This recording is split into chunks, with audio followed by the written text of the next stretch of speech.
வணக்கம் நண்பா, நான் உங்கள் ஜேஸ் நவீன். மீண்டும் உங்களை சந்திப்பதில் மகிழ்ச்சி. 2 நாளாக பார்த்தீங்கன்னா சோஷியல் மீடியாவில் ட்ரெண்டிங்காக இருக்கிறது 2 பேர். ஒன்று மகேந்திரன், இன்னொன்று ராகவா லாரன்ஸு. ஸோ மகேந்திரன் எதுக்கு ட்ரெண்டாக இருக்காருன்னு உங்களுக்கு எல்லாருக்கும் தெரியும். அவர் இந்த கரண்ட் விஷயம் பவர் கட்டு சம்மந்தமாக பேசினதே பெரிய சர்ச்சையாகி அது ஒரு பக்கம் அவரை போட்டு ட்ரோல் பண்ணிகிட்ருக்காங்க. அதை விட்டுருங்க. அது வந்து அவர் எப்படின்னா அவரை நமக்கு நிறைய விஷயத்துலேயே பார்த்துருக்குறோம். அவர் ஒரு இந்த அட்டென்ஷன் சீக்கிங்னு சொல்லுவாங்களா, அந்த மாதிரியான ஆள். எதை பேசினா நம்ம வைரல் ஆகும், அவர் வந்து இதெல்லாம் தெரியாமல் பேசுகிறாருன்னு நினச்சி நிறைய பேர் அவர் ட்ரோல் பண்ணிகிட்டு இருக்காங்க. அதெல்லாம் கிடையவே கிடையாது. அவரெல்லாம் தெரிஞ்சு தான் பேசிகிட்டு இருக்காரு. ஏன்னா இதெல்லாம் பேசினா தான் நம்மளை பற்றி மீம்ஸ் போடுவாங்க, கலாய்ப்பாங்க. இந்த சோஷியல் மீடியாவிலே அப்படியே வைரலாக இருக்கலாம் அப்படிங்கிறது, இந்த மாதிரியான நோக்கத்தில் உள்ள ஆள் தான் இவர். அதை அப்படியே ஓரம் தள்ளி வச்சுட்டு இங்கிட்ட லாரன்ஸ் வந்தோம்னா இவர் கொஞ்சம் விவரமான ஆளாச்சே, இவர் எதுக்கு இந்த மாதிரி வேலையெல்லாம் பண்ணிகிட்டு இருக்காரு அப்படிங்கிற மாதிரி கேட்க தோணும். ஸோ அது குறித்து நம்ம பேசுவோம். அதுக்கு தான் அந்த வீடியோ. குறிப்பாக பார்த்தீங்கன்னா சூப்பர் ஸ்டாருடைய தீவிர ஆதரவாளர் தான் ராகவா லாரன்ஸ். ரஜினி சாரை பிடிச்சவங்க எல்லாருக்குமே பார்த்தீங்கன்னா லாரன்ஸே ரொம்ப பிடிக்கும். ஏன்னா ரஜினி சாருடைய ரசிகர் அவர் என்ன இருந்தாலும் வந்து லாரன்ஸ் சார் வந்து நம்ம ஆளுப்பா அப்படிங்கிற மாதிரி தான் சூப்பர் ஸ்டார் ஃபேன்ஸ் வந்து அப்போலேருந்தே அவரை வந்து கொண்டாடினாங்க. பத்தாவதுக்கு அவர் நலத்திட்டங்கள்லாம் நிறையா பண்ணுறான்னு சொல்லி அவருக்கு நிறையா ஆதரவான சப்போர்ட்டர்ஸ்லாம் சோஷியல் மீடியா இருந்தால் கூட அவர் பெரிய லெவலில் பேக்கப் பண்ணது சோஷியல் மீடியாலையும் சரி, களத்துலையும் சரி, லாரன்ஸுக்கு சூப்பர் ஸ்டாருடைய ஃபேன்ஸ் தான். அதனால் அவர் சூப்பர் ஸ்டார் கட்சி ஆரம்பித்தோன்னா அதில் போய் ஜாயின் பண்ணி ஏதோ ஒரு எம்எல்ஏ எம்பி ஆகலாங்கிற ஒரு ட்ரை பண்ணார். பட் அந்த டைமில் அது நடக்கலை. அதுக்கப்புறம் வந்து அவர் பெருசாக அரசியல் இதுலேயுமே ஈடுபடலை. நலத்திட்டங்கள் நிறையா செஞ்சுக்கிட்டு இருந்தார். நலத்திட்டங்கள் செஞ்சது ஒரு இயக்கமாக செஞ்சாரே தவிர பொலிட்டிக்கலாக அவர் திமுக ஆதரவு இல்லை அதிமுக எந்த கட்சிக்குமே ஆதரவாக அவர் பேசினதே கிடையாது. ஆனால் இப்போ கொஞ்ச நாளாக பார்த்தீங்கன்னா விஜய் அவர்கள் சிஎம் ஆகிட்டார்ல. ஸோ இவருக்கு வந்து உள்ளுக்குள்ளே என்ன ஆசை அப்படின்னா, விஜய் சிஎம் ஆகிட்டார், அவர் சிஎம் ஆனது இல்லாமல் அவருக்கு போஸ்டர் ஒட்டிக்கிட்டு இருந்தவங்க, அவர் கூடயே இருந்தவங்களெல்லாம் டக்குன்னு எம்எல்ஏ ஆக்கி விட்டார், அமைச்சர் ஆக்கி விட்டார். இப்போ போய் நம்ம விஜய் கூட சேர்ந்தோம்னா நம்மளையும் வந்து ஏதோ ஒரு போஸ்டிங்கில் போட்டு வர 2029 ஒரு அமைச்சர் கூட ஆக்கிவிட வாய்ப்பு இருக்குது. இதை ஏன் நம்ம விடணும், ரொம்ப ஈஸியான ஜாபாக இருக்கே அப்படின்னு சொல்லிட்டு டக்குனே விஜய்க்கு ஜால்ரா அடிக்க ஆரம்பிச்சிருக்கிறாரு லாரன்ஸ் அவர்கள். இது உண்மையாகவே சரியா, லாரன்ஸ் எடுக்கிற இந்த முடிவு வந்து சரியா அப்படின்னு பார்த்தா சூப்பர் ஸ்டார் ஃபேன்ஸ்லாம் பயங்கர கோவத்தில் இருக்கிறாங்க. டிவிகேக்கு ஆதரவாக இவர் பேசும்போது தெரிஞ்சு போயிடுச்சு இவர் டிவிக்கே தான் சூஸ் பண்ண போகிறாரு அப்படின்னு. இதுக்கு முன்னாடி திமுக ஆட்சியில் இருக்கும்போதும் பார்த்தீங்கன்னா ஆட்சிக்கு அவங்க வந்த உடனே உதயநிதி அவர்களை ரொம்ப பாராட்டி இந்த கலாட்டம் நடத்துகிற ஒரு விழாவில் இது மாதிரி நீங்கள் உங்கள் தாத்தா நிறையா செஞ்சாங்க, நீங்களே என்னுடைய ஆசிரமத்தில் வளர்கிற குழந்தைகளுக்கு செய்வீங்க, உதவி செய்வீங்கன்னு நம்புகிறேன், நீங்கள் ரொம்ப நல்ல மனிதர் ஆகோன்னு சொல்லி அவர் புகழ்ந்து உதயநிதி அன்னைக்கு பேசினார். அவங்க ஆட்சிக்கு வந்து அதை கரெக்டாக 2021 ஆட்சிக்கு வர்றாங்க. அதில் ஒரு 6 மாதம் பிறகு இந்த ப்ரோக்ராமில் அவர் பேசுகிறாரு. திரும்ப பார்த்தீங்கன்னா இன்றைக்கி இவர் விஜய் இப்போ வந்து புகழ்ந்து பேச ஆரம்பிச்சிட்டாரு. ஏன்னா அடுத்த 5 வருஷம் அவங்க தான் ஆட்சி பண்ண போகிறாங்க, அப்படி ஜாலியாக அடித்து ஓட்டிக்கலாம் அப்படின்னு. ஸோ லாரன்ஸ் அவர்கள் இது வரைக்கும் லாரன்ஸுக்கு மிகப்பெரிய பேக் போனால் ஒரு பின்னாடி நின்றவங்க சூப்பர் ஸ்டார் ஃபேன்ஸ். இப்போ அவருடைய இந்த ப்ரெஸ் மீட்டுக்கு பிறகு பார்த்தீங்கன்னா அவரை பயங்கரமாக திட்ட ஆரம்பிச்சிட்டாங்க. ஏன்னா உங்களுக்கே தெரியும், இங்கே டிவிகேக்கு எதிராக இருக்கக்கூடிய மனநிலை உள்ளவங்களில் பார்த்தீங்கன்னா திமுக எப்படியோ அதே மாதிரி அதுக்கு ஈக்குவலானவங்க சூப்பர் ஸ்டார் ஃபேன்ஸு. ஸோ அப்படி இருக்கும்போது நம்ம ஆள் போய் இப்படி டிவிக்கே ஆச்சு இவ்வளோ அவலங்கள் நடந்துகிட்டு இருந்த ஒரு மாதத்தில் அதையெல்லாம் பேசாமல் திடீர்னு இவர் வந்து வேறு மாதிரி அங்கே போய் ஜாயின் அடித்து அமைச்சர் பொறுப்பெல்லாம் வாங்குறதுக்கு இப்படி ஜால்ரா அடிக்க ஆரம்பிச்சிட்டாரு. கண்டிப்பாக வந்து இவரெல்லாம் அந்த ஆன்மீக வேஷம் போகிறதுக்கே லாய்க்கு இல்லாதவர். ஆன்மீகம்னா என்ன, இந்த அதிகாரம், இந்த பதவி, இதுக்கெல்லாம் அப்பாற்பட்டது, மனம், இதுக்கெல்லாம் அப்பாற்பட்டது தான் ஆன்மீகம். பட் அந்த வேஷத்தை போட்டுக்கிட்டு இவர் வந்து இப்போ அதிகாரத்தை நோக்கி ஓடிட்டு இருக்காரு, அதுக்காக அலைகிறாரு, அதுக்காக ஜால்ரா அடிக்க ஆரம்பிச்சிட்டாரு. இவர் வந்து இனிமேல் சூப்பர் ஸ்டார் ஃபேன் சொல்லி லாய்க்கலன்னு சொல்லி அவங்க பயங்கரமாக திட்ட ஆரம்பிச்சிட்டாங்க. இதில் நம்மளுடைய கருத்துமே பார்த்தீங்கன்னா லாரன்ஸ் பண்ணுறது ரொம்ப ஒரு தப்பாக தான் தெரியுது. ஏன்னா விஜய் அவர்கள் தெரிஞ்சோ தெரியாமலோ நல்லதோ கெட்டதோ அவர் என்ன பண்ணிட்டாருன்னா அவர் கூடவே இருந்தவங்க எல்லாருமே ஒரு நல்ல லெவலுக்கு இன்றைக்கி வளர்த்து கொண்டு வந்திருக்கிறாரு.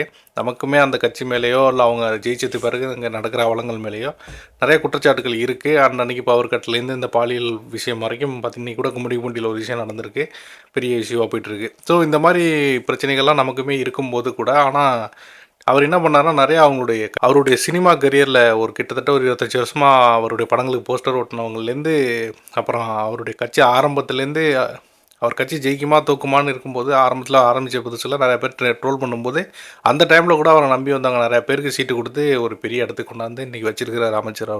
அவங்களுக்கு பேச தெரியுது, பேச தெரியல, படிப்பு இருக்குது, இல்லை பொது நாலேஜ் இருக்குது, இல்லை இந்த மாதிரி ட்ரோலுக்கு அப்பாற்பட்டு நீங்கள் பார்த்தீங்கன்னா அவர் கூட இருந்தவங்களாம் நிறையா நல்ல லெவலுக்கு கொண்டு வந்துட்டார் விஜய் அவர்கள். ஸோ அதை பாராட்டணும். இப்போ அந்த லாரன்ஸ் மாதிரி ஆட்கள் பார்த்தீங்கன்னா கம்ப்ளீட்டாக அவர் கொஞ்சம் தள்ளி வைக்கணும் விஜய் அவர்கள் அப்படிங்கிறது தான் நம்மளுடைய ரெக்வஸ்ட்டு. ஏன்னா இவங்கெல்லாம் எப்படின்னா எந்த பக்கம் பதவி இருக்கோ அங்கிட்டு போய் ஜாலராக அடிக்கிற குரூப்பு. நிறைய பேர் லாரன்ஸே தான் உதவி செய்கிறாருங்க, நிறையா வீடியோஸ்லாம் வருது, அப்படி ஏங்க அவரை போய் நீங்கள் களத்தில் வேலை செய்யாதவர்னு நீங்கள் சொல்கிறீங்க அப்படின்னு கேட்கலாம். அதாவது ஒரு அமைப்பு, ஒரு இயக்கம், என்ஜிஓ இதெல்லாம் வந்து நீங்கள் வந்து இது வேறு மாதிரியான ஒர்க்கு, இது உதவி, இதெல்லாம் ஓகே நீங்கள் பண்ணுறீங்க, நல்ல மனுஷன், குட் ஹியூமன், நீங்கள் நீங்கள் இது ஆன்மீகவாதின்னு சொல்கிறீங்க, அதுக்கான ஒரு முக்கியமான ஒரு பண்பே இந்த உதவி செய்கிறது தான். ஸோ இதெல்லாம் பண்ணுறீங்க. பட் இதுதான் தமிழ்நாட்டு அரசியலுக்கு இன்றைக்கி தேவையா அப்படின்னு கேட்டால் இதுவும் தேவை, ஆனால் இது மட்டும் பத்தாது அப்படிங்கிறது தான் நம்மளுடைய கருத்து அப்படின்னு கூட நீங்கள் வச்சுக்கலாம். ஏன் அப்படின்னா இப்போ இன்றைக்கி விஜய் அவர்கள் ஆட்சிக்கு வந்துட்டாங்க, இன்னும் 5 வருஷம் அவங்க தான் ஆட்சியில் இருக்க போகிறாங்க. அப்படி இருக்கும்போது அவங்கக்கிட்ட போய் நீங்கள் எம்எல்ஏ அமைச்சரோ ஏதாவது ஆகிட்டு நீங்கள் ஜெயிச்சிட்டிங்கன்னா இந்த மாதிரி தான் வழக்கம் போல் ரீல்ஸ் போட்டு இந்த மாதிரி ஏதாவது உருட்டிக்கிட்டு 5 வருஷத்தை காலத்தை ஓட்டி சம்பாதிக்கலாம், இல்லை நீங்கள் எதோ பண்ணணும்னு சொல்லிட்டு வர்றீங்க. இது உண்மையாகவே மக்களுக்கு எதுவும் பயன்பெறுமா அப்படின்னு கேட்டால் கிடையாது. கிரவுண்ட் ஒர்க்கு நீங்கள் அடிப்படையிலேருந்தே பண்ணி ஆகணும். என்னென்னா உங்களுக்கு டிஎம்கே ஊழல் கட்சி அங்கே போக விருப்பம் இல்லைன்னு சொல்லி நீங்கள் விஜயை தேர்ந்தெடுக்கும் பட்சத்தில் நீ விஜய்கிட்ட போகாமல் அரசியல்லாம் என்னென்னு கற்றுக்கிறதுக்கு உங்களுக்கு 2 சாய்ஸ் இருக்குது. ஒன்று நாம் தமிழர் இருக்காங்க, இன்றைக்கி புதுசாக வந்திருக்க அண்ணாமலை இருக்காங்க. இவங்க கூட ஒரு 5 ஆண்டுகள் நீங்கள் பயணம், அதாவது இந்த அரசியலில் பயணம் பண்ணணும். இங்கே இருக்கிற ஆளுங்கட்சியுடைய குற்றங்களில் நீங்கள் எதிர்த்து பேசணும், போராட்டங்கள் பண்ணணும், மக்களுடைய வழிகளோடு நிற்கணும் நீங்கள்.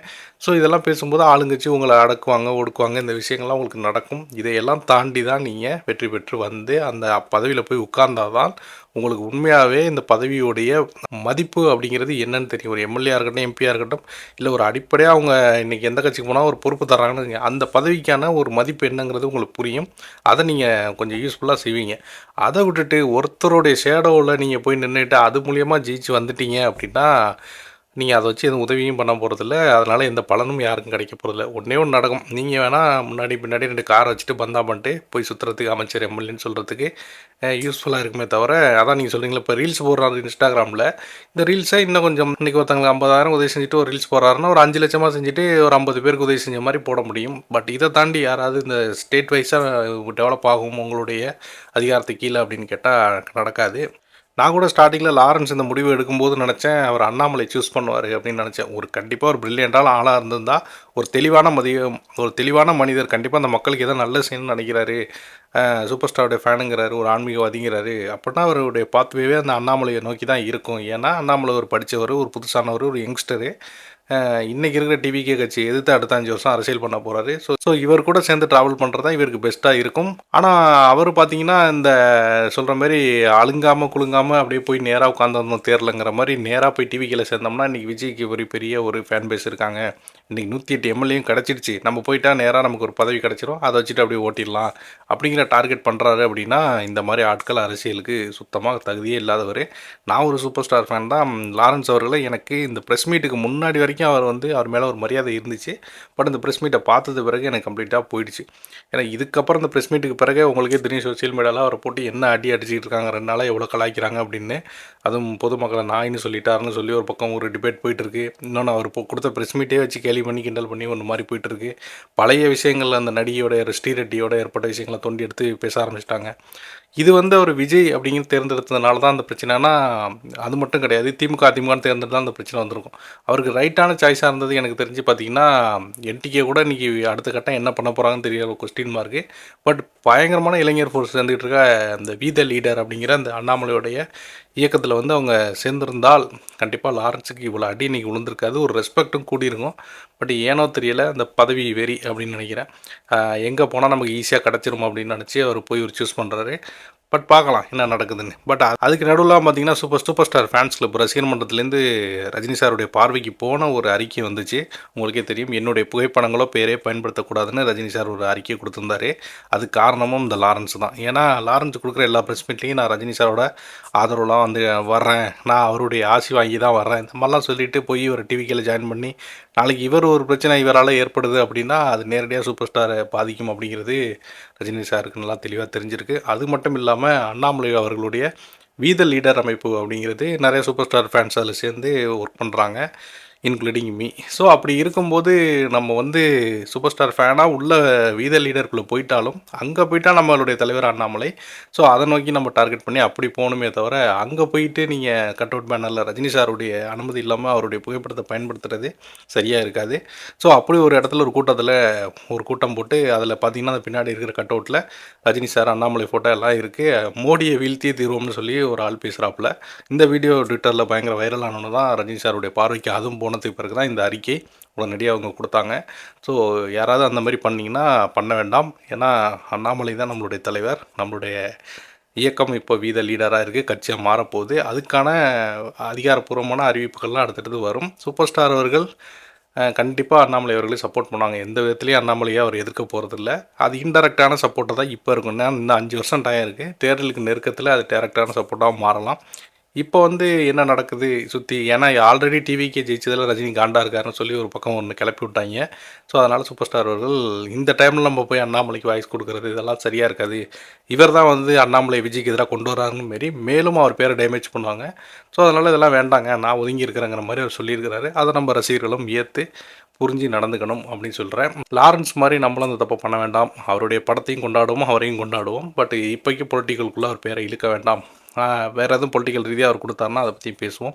ஸோ மீண்டும் இன்னொரு வீடியோவில் நான் சந்திக்கிறேன். இதெல்லாம் உங்ககிட்ட சும்மா அப்படியே ஃப்ரெண்ட்லியாக பேசலாம்னு நினச்சேன், பேசிட்டேன். வேறு ஏதாவது பேசணும்னு நினச்சிங்கன்னா சொல்லுங்கள், பேசுவோம். சேனலை சப்ஸ்கிரைப் பண்ணுங்கள். வீத லீடர் பற்றி அப்டேட்லாம் நிறைய கொடுக்க போகிறோம். அண்ணாமலை அண்ணனுடைய அடுத்தடுத்த ஆக்ஷன்லாம் என்னென்னங்கிறத அப்டேட்லாம் நமக்கு கிடைக்கிது. பட் பேசுவோம், ஒன்று ஒன்றா பேசுவோம். ஸோ மீண்டும் இன்னொரு வீடியோவில் சந்திக்கிறேன். சேனலை சப்ஸ்கிரைப் பண்ணுங்கள். நன்றி.